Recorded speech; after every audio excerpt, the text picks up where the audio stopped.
Alors Zou, on continue ces présentations de calendrier, cette fois-ci avec le calendrier féerique de Emily Fingenschuh.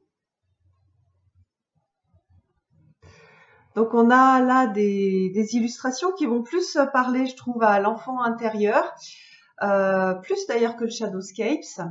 Vous allez voir, les illustrations sont beaucoup plus grandes, il y a beaucoup moins de détails, et donc je trouve qu'il y a quelque chose de beaucoup plus clair. En fait, il est plus visible. C'est vrai que voilà, j'aime beaucoup Stéphanie Pumillo. Ça demande du temps en fait de regarder les illustrations. Là, on a quelque chose, hop, qui saute aux yeux. Donc, j'aime bien aussi celui-là de calendrier féerique. Alors, au dos, on retrouve donc toutes les une miniature de toutes les représentations qu'on va avoir après dans le calendrier, avec ici un exemple de page. Et puis, si on lit derrière la présentation, un monde enchanteur dans un monde, un voyage enchanteur dans un monde magique en compagnie des fées. Entrez dans le royaume des fées, admirez leur magie pendant toute une année. Superbement illustré par l'artiste de renom Emily Fingenschuh, ce calendrier met en lumière et en valeur les êtres gracieux et mystérieux qui peuplent les recoins de nos forêts. Donc à nouveau ici on a les fêtes en France, en Belgique, en Suisse, les nouvelles lunes, les pleines lunes. Voilà, alors on va regarder maintenant chaque mois. Donc mois de janvier, je vous montre la façon dont est posé en fait le calendrier. Vous l'avez déjà vu sur les autres, mais c'est si vous commencez par celui-là. Donc vous voyez qu'on commence par dimanche et pas par janvier. Donc ça c'est une habitude anglo-saxonne. Ici. Qu'est-ce qu'on a d'autre? On a les fêtes, voilà. Et puis on a le mois précédent et le mois d'après en résumé. Donc voilà pour janvier.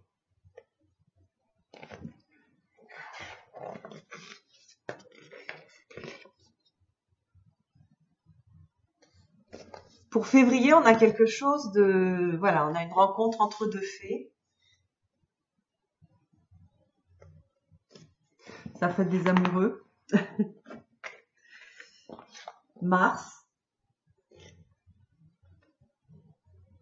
Elle est jolie, celle de Mars, avec des pivoines.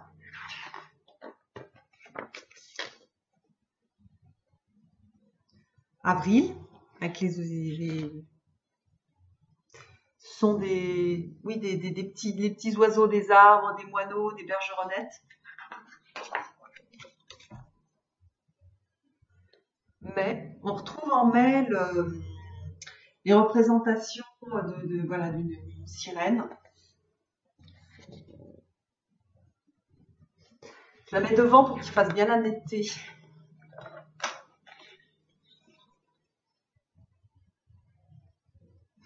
Ça, c'est celle qu'on voit sur l'avant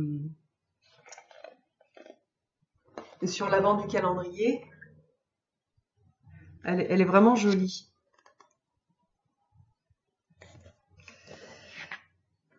Et je ne sais pas si vous avez remarqué, on voit des petites fleurs. Ici et ici. Je parle pas avec le calendrier devant, c'est horrible, j'ai des problèmes de son, je suis en train de me battre avec mon ordinateur, mon micro, je l'ai enlevé, enfin bon, bref.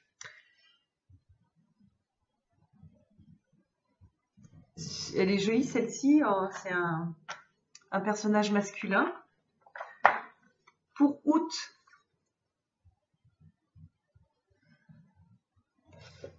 quelque chose de plus mystérieux, avec oui, des animaux, des petites fées.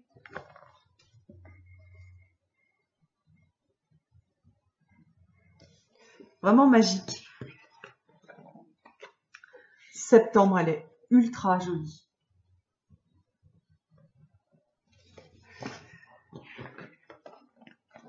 octobre.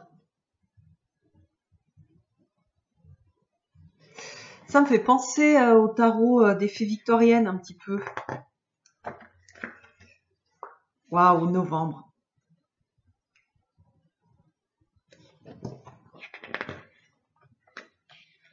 Ah, et décembre.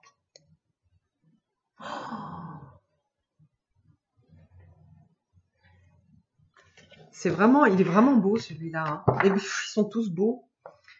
Et après, donc, on a le début de l'année 2020. À propos de l'artiste, les petits dessins qui correspondent à pleine lune, nouvelle lune, etc. Et puis, toujours la présentation de livres de Léonie. Donc, en résumé, par rapport au dragon, c'est très différent. Par rapport aux Shadowscapes, on a en fait on a des couleurs beaucoup plus vives. On a moins de détails, du coup, on voit mieux. Hein, quand on a moins de détails, on voit mieux les illustrations. On est moins obligé d'être prêt pour voir tous les petits détails. Moi, je trouve les deux super jolis. Pardon. Je trouve vraiment les deux hyper jolis. J'hésite. J'ai toujours pas décidé lequel j'allais afficher chez moi. Voilà. Donc, je trouve vraiment, voilà, très très chouette. Voilà. Et difficile de décider. Voilà. Puis après, je vous montrerai le dernier, celui sur les sorcières, qui est un petit peu différent. Il y a plus d'informations dessus. Je vous embrasse tous. À bientôt.